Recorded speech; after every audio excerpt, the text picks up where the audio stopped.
Estamos en nuestra serie Seguir, ya en el episodio número 6, hablando de conflicto de agendas. ¿Te ha pasado que estás trabajando con alguien o para alguien y sucede que tu agenda no empata con la agenda de tu jefe o con la agenda de tus hijos o con la agenda de la iglesia? Bueno, la verdad es que a nivel de staff sí nos ha llegado a pasar y la verdad es que el pastor Víctor ha tenido mucha paciencia con nosotros, pero es importante que cuando tenemos algo que hacer en común, cuando tenemos metas importantes, las agendas estén en el mismo tenor. Bueno, ya tocaremos eso en un momento, pero mira, como estamos en la serie Seguir, quiero ser un poco sincero y decirte lo que como cristiano de una familia cristiana, cuando yo nací, mis papás ya eran cristianos, eso no significa que yo fuera cristiano, pero tal vez a muchos de los que estamos aquí y que nacieron en una familia cristiana o que de niños conocieron lo que es Jesús, la iglesia, el cristianismo, y hubo un momento en el que llegó ese punto, tal vez durante la escuela dominical, en el que te dijeron la enseñanza más importante y te pusieron allí, pues ese punto álgido en el que te hicieron esta pregunta: ¿quisieras tener a Jesús en tu corazón para no tener que ir al infierno? ¿Te gustaría ir al cielo o te gustaría ir al infierno? Mira, yo lo único que sabía en ese momento es que no quería ir al infierno. Tal vez a muchos de nosotros nos introdujeron en el cristianismo a través de esta circunstancia o de esta situación, de simplemente elegir entre el infierno y el cielo. Y mira, la verdad es que esto va más allá. Y por tal vez este tipo de situaciones, de paradigmas, de cómo vemos a Jesús, cómo vemos a la iglesia, cómo vemos el cristianismo, cómo vemos la vida futura, es por eso que muchos de nosotros, en lugar de ser seguidores de Jesús, en lugar de ser un seguidor de Jesús, somos más bien un consumidor de Jesús. Y entonces te comienzas a preguntar, ¿qué es lo que yo obtengo? ¿Qué es lo que obtengo de Jesús? Y entonces dices, bueno, de la iglesia, de una vida cristiana, del cristianismo, yo puedo obtener algunas cosas buenas. Por ejemplo, sé que mis hijos van a ser buenos hijos. Y a veces algunos dicen, ¿qué pasó? ¿Por qué no me explicaron las letras pequeñas? Yo he estado aquí, mis hijos no sé si van a ser buenos hijos. Todo parece indicar que tal vez tomen sus propias decisiones.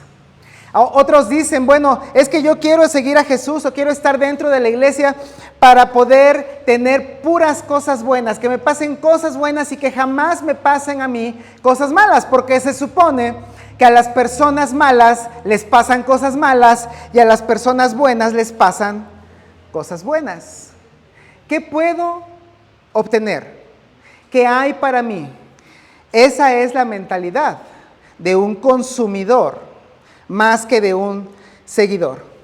Pero como vimos la semana pasada con el pastor Víctor, en realidad seguir a Jesús en algún momento te va a costar algo. En algún momento vas a pagar el precio de ser un seguidor. En algún momento va a haber un punto de quiebre en el que se tiene que demostrar qué eres y si realmente es Jesús a quien tienes tú en la mira. Y este es de hecho un momento muy difícil porque algunos en ese punto deciden tal vez no seguir con Jesús y otros afirman que quieren, de hecho, continuar con Jesús. Por eso es que la semana pasada leímos esto, cuando Pedro le dice a Jesús y lo toma parte sabiendo que Jesús estaba anunciando que habría de morir y de ser arrestado y de ser maltratado. Pedro lleva parte a Jesús y le dice, Señor, que esto no te acontezca, que no te pase. En realidad, Pedro estaba diciendo, bueno, si le pasa algo malo a Jesús, que es, se supone, el Mesías, que es, se supone, el futuro rey, el que nos va a liberar a todos nosotros de la esclavitud o de la opresión romana, ¿qué nos espera a nosotros? No, por favor, que no te pase nada. Y por eso Jesús le dice, pero él se dio la vuelta hablando de Jesús y mirando a los discípulos, reprendió a Pedro diciéndole, quítate de delante de mí, Satanás. Qué fuertes palabras que la verdad es que a mí no me gustaría que me las dijera mi Señor. Porque no piensas en las cosas de Dios, sino en las de los hombres. En otras palabras, Jesús le está diciendo a Pedro, eres consumidor. Me sigues por lo que crees que puedes obtener. Y sabes que, Pedro, en algún momento vas a tener que soltar eso que tú quieres. Y junto con todos los demás, esas expectativas. ¿Te acuerdas de Jacobo y de Juan? Cómo le dijeron allí a Jesús, un poco animados por la mamá, por favor, que se siente uno a la derecha en tu reino y otro a tu izquierda. Expectativas como consumidor, que es lo que yo estoy tratando de obtener. Pero, igual que todos los apóstoles, en algún momento tendrás que soltar y tener más bien que hacer la voluntad de Dios. No tu agenda, sino la agenda de Dios. Mira, en otra ocasión hubo también un hombre rico. No es la historia que hoy te quiero contar, pero cuando este hombre rico vino delante de Jesús y le dijo, mira, yo me he portado bien, he guardado los mandamientos, soy un gran israelita, pues, ¿qué debería hacer para ser salvo? Y Jesús le dice, pues vende todo lo que tienes y dalo a los pobres y ven y sígueme. Y él se puso muy triste porque tenía muchas posesiones. Y entonces, cuando ellos se dan cuenta que este hombre que era rico y que guardaba todo y que estaba al parecer súper bien, que no quiso seguir a Jesús porque le costaba algo, los demás entonces salen y dicen, es que, Señor, esto es inquietante. ¿Quién puede entonces ser salvo? ¿Quién puede seguirte? Y Pedro entonces, pensando como consumidor, le dice estas palabras a Jesús. Mira lo que dice, ¿qué te parece si hasta me ayudas a leerlo? Entonces intervino Pedro y le preguntó,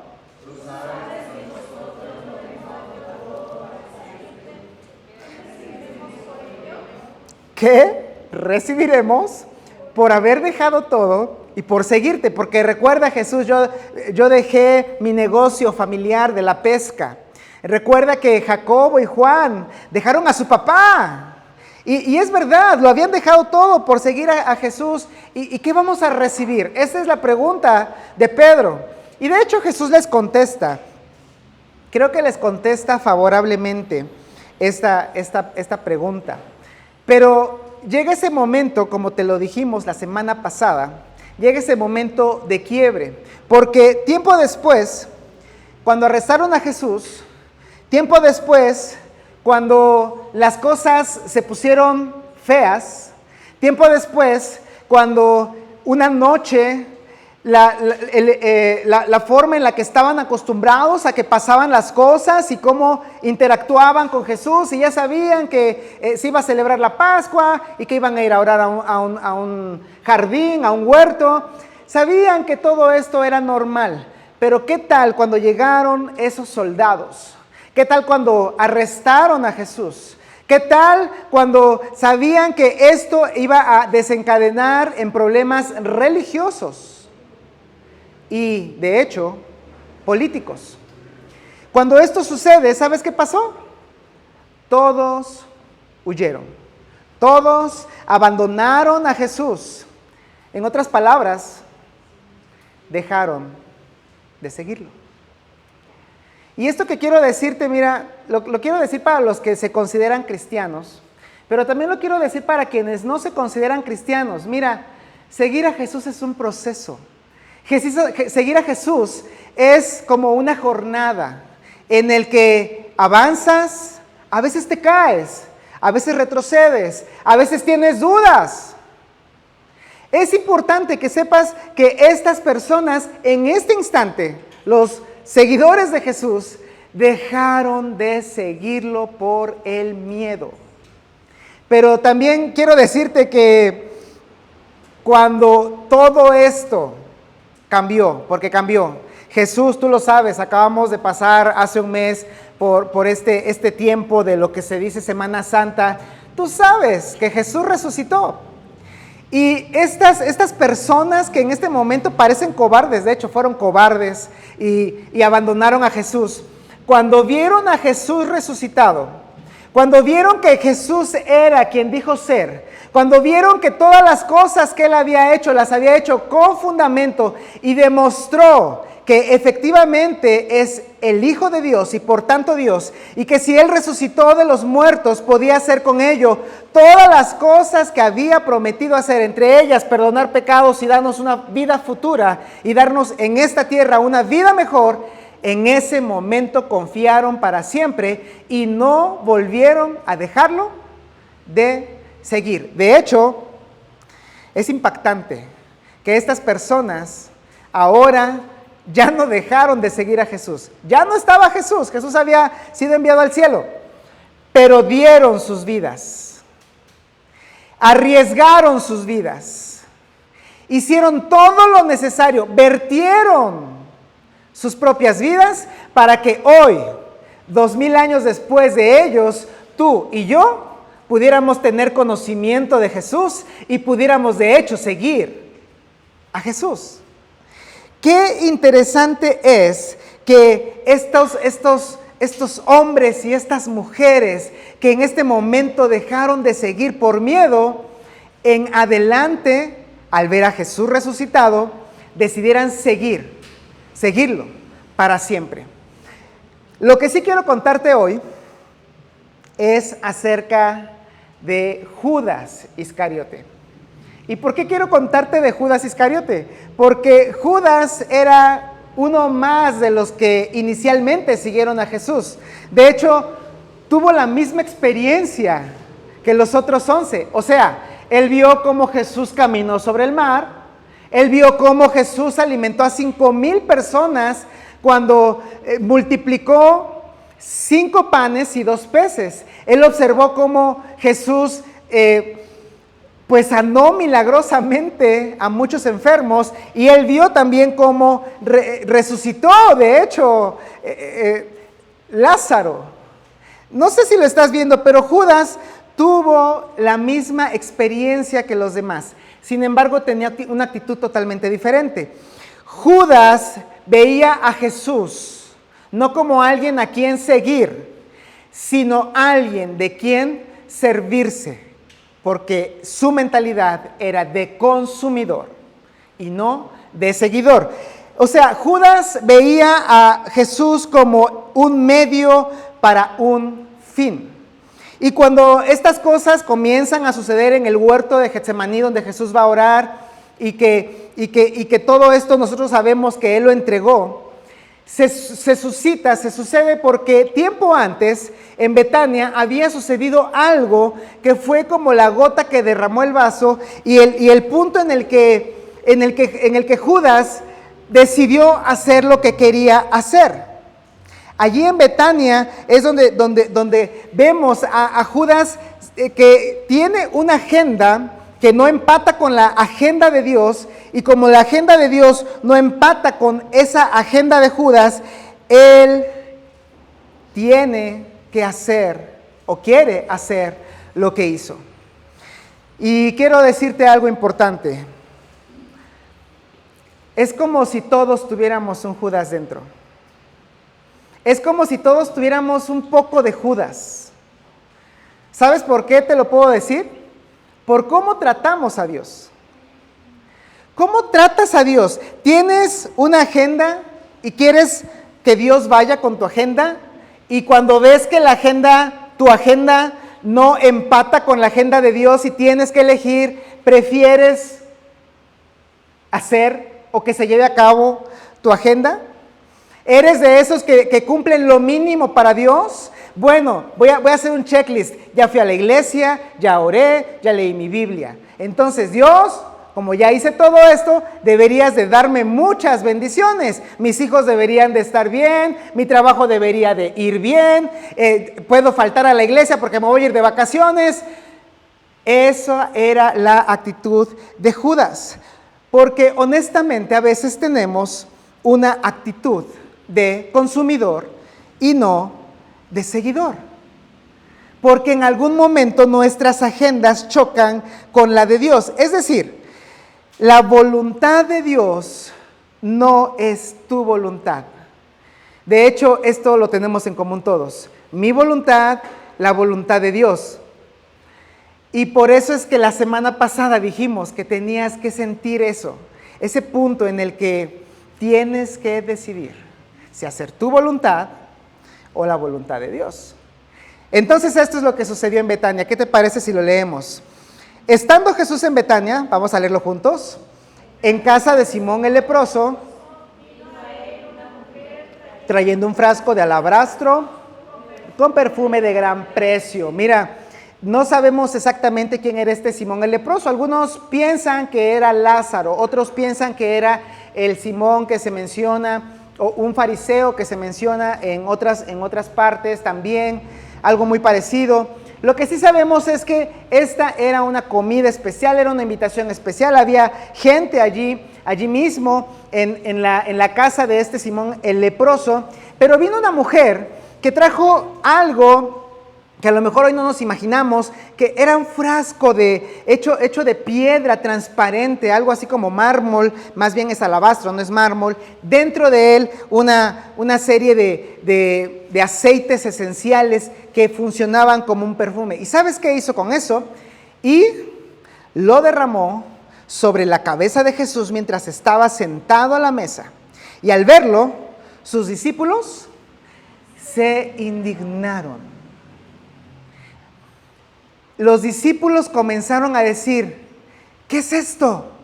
¿Qué está pasando? ¿Por qué esta mujer vierte este perfume? Los perfumes eran caros, el alabastro era caro, y esto es disruptivo, es hasta un poco ridículo. ¿Sabes por qué? Porque si seguimos leyendo, dijeron los apóstoles, los discípulos de Jesús, ¿para qué este desperdicio? Porque esto podría haberse vendido a un gran precio, haberse dado a los pobres. ¿Y esto es verdad? ¿Pudo haberse vendido y haberse dado a los pobres? La verdad es que sí, pero mira qué ridículo es. Cuando tú vas a una casa, no digamos de tu amigo Simón el leproso, de tu amiga, de tu amigo, de tu vecino, de tu cuñado, no sé, y te dan de comer con una loza fina y tenedores y cucharas y cuchillos de plata, tú no le dices a esa persona, oye, qué despilfarrado eres, no tienes vergüenza de veras, ¿por qué no lo vendiste y se lo diste a alguien que sí lo necesita? ¿Tú haces eso? ¿Verdad que no lo haces? En realidad, esto estaba sucediendo porque hubo alguien que lo había sembrado, y de hecho Juan nos lo dice. Mira, este detalle de Juan a mí me encanta porque Juan nos da este detalle que Mateo omite. Si vamos a Juan capítulo 12, lo leemos de esta forma.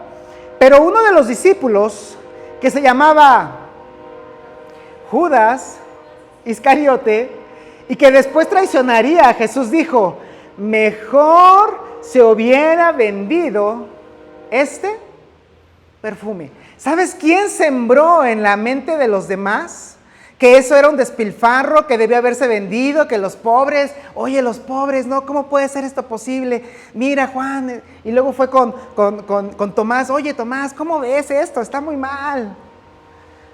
¿Has conocido personas así? Que azusan, que murmuran, que siembran discordia, que simplemente porque no se cumplen sus agendas, porque no se hace su voluntad, comienzan a manipular a los demás. Sigue diciendo Judas, nos habrían dado el dinero de 300 días de trabajo y con él podríamos haber ayudado a los pobres. Mira, Juan nos dice con sinceridad qué era lo que estaba sucediendo. Dijo esto, no porque se interesara por los pobres, sino porque era un ladrón. Y como tenía a su cargo la bolsa de dinero, acostumbraba a robarse lo que echaban en ella. Mira, este es un consejo para cristianos y para no cristianos. Si conoces gente manipuladora, si conoces gente que habla mal de las personas detrás de ellos para cumplir sus agendas y sus propósitos, ten cuidado, porque estas personas logran afectar incluso a las voluntades más fuertes, incluso a los corazones más bondadosos, de tal forma que Judas afectó a los 12, porque la agenda personal de Judas era tan fuerte que pudo seguir a Jesús y al mismo tiempo querer usarlo para sus propios fines. Amigos, hay personas así en las iglesias. Hay personas así en tu trabajo. Hay personas en donde quiera, de este tipo, donde quiera que te muevas. Pero algo que a mí me gusta mucho de todas estas narraciones es que Jesús conocía. No nada más conocía esas palabras que a lo mejor no se escuchaban. No nada más conocía los pensamientos. Eso sucedía a veces que las personas estaban hablando y tal vez Jesús no los escuchaba, pero él decía, sé qué están diciendo, sé de qué están hablando allá. Hay personas que se esconden, hay que decir esto acá. Si estuviera Jesús, sabría qué estás diciendo. Y además, sabía qué pensaban porque sabía sus pensamientos. Pero además de eso, preocúpate por algo más. No nada más sabía sus pensamientos. Dios no nada más conoce tus pensamientos. ¿Sabe qué estás pensando cuando dices, voy a hacer esto porque ya... Y luego dices, no, mejor no lo voy a hacer porque puede resultar mal. ¿Sabes qué? Jesús, Dios, conoce tu corazón. Conoce las intenciones que hay allí. Conoce si hay tal vez una agenda que no va con la suya. Y cómo esos planes tuyos no están de acuerdo con los suyos. Conoce tus más hondos y profundos sentimientos e intenciones. Así es que en esa época era muy mala idea susurrar en presencia de Jesús. Era muy mala idea maquinar en presencia de Jesús. Era muy mala idea que estuvieras pensando en hacer tu agenda en lugar de la de Dios. Porque Jesús conocía las palabras, las mentes, los conoce todavía, y los corazones. Por eso Mateo, si regresamos a Mateo, Jesús consciente de esto les respondió. ¿Por qué critican? ¿Por qué critican a esta mujer por hacer algo tan bueno conmigo? ¿Por qué hacen eso? ¿Por qué están murmurando? ¿Por qué asusados por una persona que tiene en su corazón no hacer la voluntad de Dios, están ahora todos juntos criticando a alguien que simplemente ha querido servirme? Y entonces cuando esto Jesús lo comienza a explicar, lo comienza a revelar, nos abre a nosotros 2000 años después un panorama más grande. Porque ustedes, dice Jesús, porque ustedes siempre tendrán a los pobres, pero a mí no siempre me tendrán. ¿Sabes qué? Sirve a Dios. Sirve a Dios porque tal vez en este momento tengas un montón de cosas que hacer, pero no siempre tendrás esa oportunidad. Deberíamos de pensar en cómo hacer las cosas de tal forma que la agenda de Dios, aunque no se cumpla mi agenda, sea la que tenga mayor importancia. Lo que ha hecho, dice Jesús, lo que ha hecho ella al derramar sobre mí este perfume es prepararme para la sepultura. En verdad les digo que donde quiera que este evangelio se predique en el mundo entero, se hablará también de lo que ésta ha hecho en memoria de ella. Es como si Jesús estuviera dando una premonición, una profecía de que mira, yo estoy aquí en este momento, voy a ser muerto, voy a ser crucificado, voy a ser resucitado, y todas las personas tienen que enterarse de que hay salvación y esperanza en mí, porque Dios se asomó al mundo y está dándoles una esperanza a través de mí. Y ¿sabes qué? Esas noticias, que son muy buenas noticias, tienen que llegar a todo el mundo durante todos los años consecutivos después de mí. ¿Y sabes qué? Donde quiera que se mencione esto, también se va a mencionar la fe de esta mujer, lo que ella hizo, lo que ella sirvió. Jesús les abre el panorama como te lo abre a ti y me lo abre a mí. Y entonces, esta palabra es muy importante porque implica que algo va a suceder. Por eso te decía que es la gota que derramó el vaso para Judas. Entonces, uno de los 12, que se llamaba Judas Iscariote, fue a los principales sacerdotes y les dijo: ¿qué me quieren dar? Y yo se los entregaré. Este es el punto en el que Judas decide traicionar a Jesús, decide entregar a Jesús. Lo hizo en Betania, en el contexto de una mujer que estaba sirviendo a Jesús, en el contexto en el que se expuso que sus palabras, su mente y su corazón no estaban alineados con Dios. Y entonces los religiosos del tiempo de Jesús, ellos le asignaron 30 piezas de plata y desde entonces él buscaba la oportunidad para entregarlo. Y esto, no sé si te parece a ti como a mí, una afirmación un poquito absurda. Repito, Judas tuvo la misma experiencia que los demás. ¿No había visto a Jesús en acción? ¿No lo había visto caminar sobre el mar? ¿No lo había visto alimentar a 5,000 y resucitar muertos? ¿No lo había visto que sabía lo que pensaban las demás personas? Pero por eso es que te digo que todos tenemos un poco de Judas. Porque tú sabes que Dios es todopoderoso. Tú sabes que Dios es soberano, que Él hace lo que tiene que hacer porque Él es Dios y nosotros no. Si piensas y observas, nosotros, igual que Judas, quisiéramos tener un Dios de bolsillo. Quisiéramos tener a Dios en los momentos en los que nos conviene. Pero cuando no necesitamos a Dios, guárdate Dios. Por ejemplo, quieres a Dios cuando tienes problemas, cuando tus hijos están en la adolescencia y están de rebeldes, cuando tu matrimonio no va bien. Quieres a Dios cuando estás buscando trabajo. Pero ¿qué tal cuando ya tienes el trabajo? ¿Qué tal cuando tienes que irte de vacaciones? Entonces, ya no quieres a Dios. Quieres un Dios de bolsillo. Pero ¿sabes qué? La buena noticia es que ese Dios de bolsillo no existe. Tal vez tú te lo has imaginado.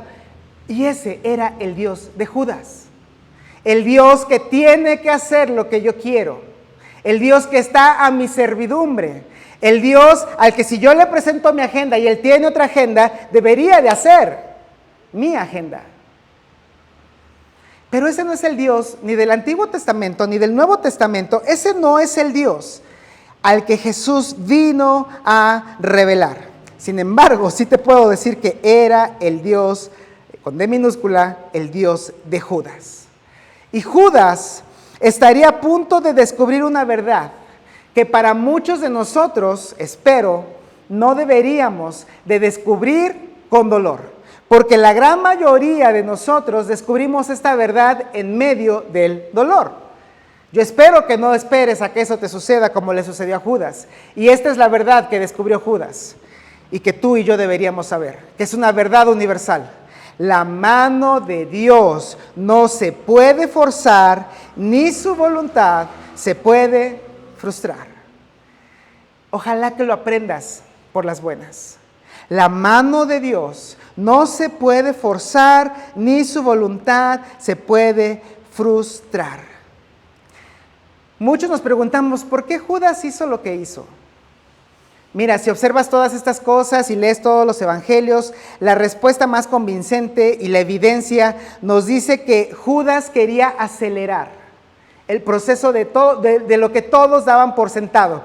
Que Jesús se iba a revelar como Mesías, que iba a hacerle así, miren, se iba a romper la túnica y aquí iba a haber una M, no una S, ¿verdad? Una M de Mesías, soy el Mesías. A ver, romanos, váyanse de aquí.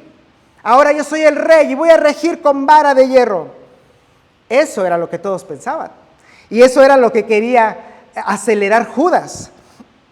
Él lo que quería era que en medio de ese entorno hiperreligioso, Jesús les dijera, ¿saben qué? Sí, yo soy el Mesías, ahora tengo que hacer que todos nuestros ejércitos, todos nuestros seguidores nos levantemos contra Roma. Eso era lo que quería Judas. Pero, oh decepción, arrestan a Jesús, porque lo entregó, de hecho, con un beso. Arrestan a Jesús, se lo llevan con los religiosos, ellos dicen, tal vez alguien preguntó, ¿y no deberíamos de hacerle un juicio a Jesús? Ellos dijeron seguramente, ¿juicio? No necesitamos un juicio porque ya juzgamos en nuestra mente a Jesús desde hace mucho tiempo. No necesitamos un juicio, más bien necesitamos condenarlo.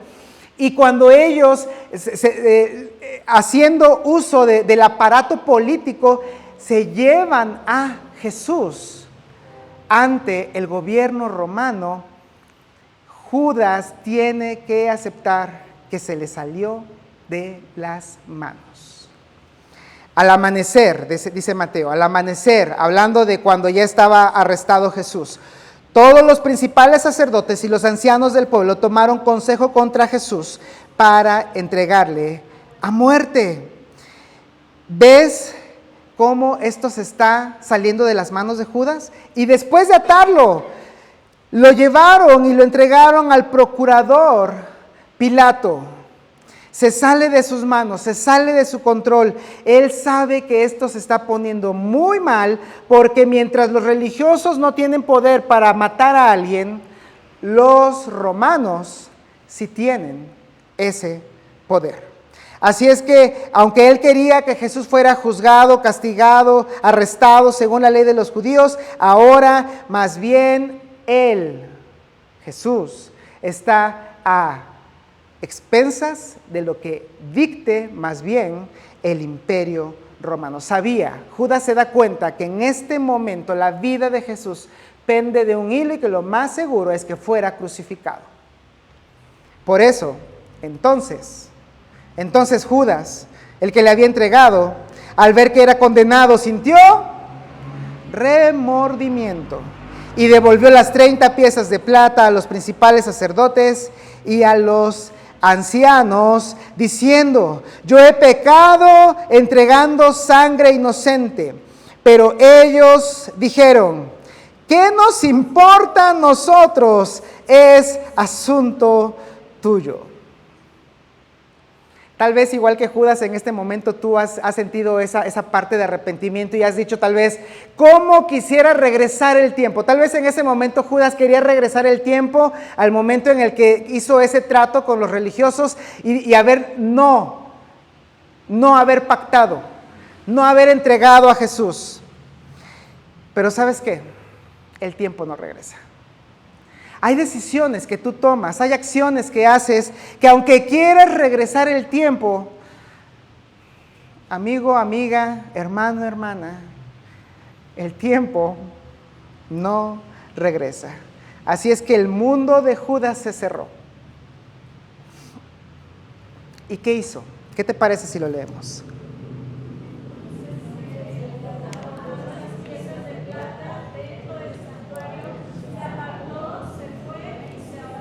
Se apartó, se fue y se ahorcó.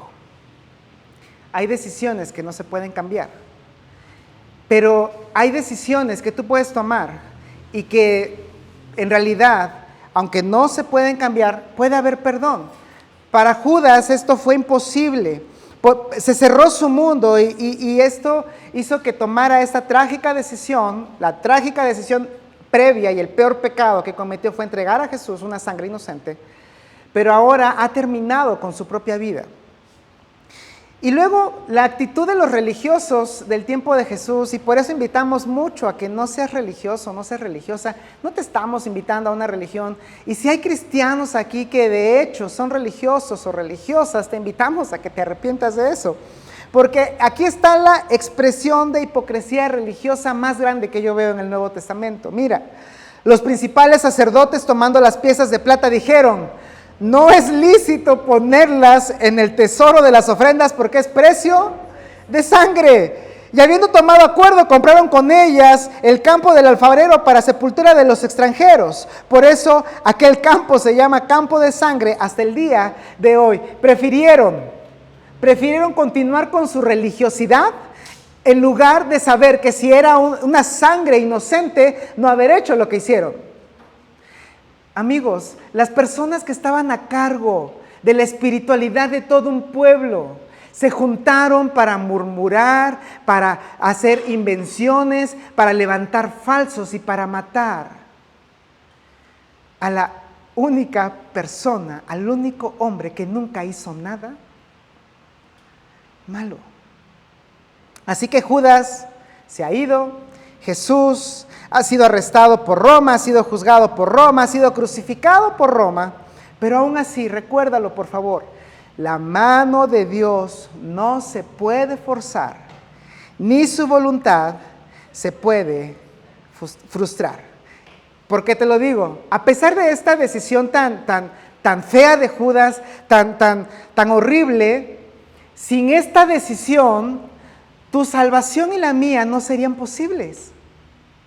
Y a pesar de que Él hizo todas estas cosas, Dios lo usó para que tú y yo tuviéramos esperanza a través de la muerte de Jesús.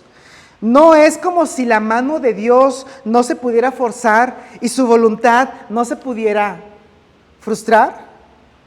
Y luego a lo mejor alguien aquí diga, pero esto, a ver, ¿qué tiene que ver con nosotros? ¿Qué tiene que ver con seguir? ¿Qué tiene que ver? Tiene que ver en que hagas lo que hagas, decidas lo que decidas.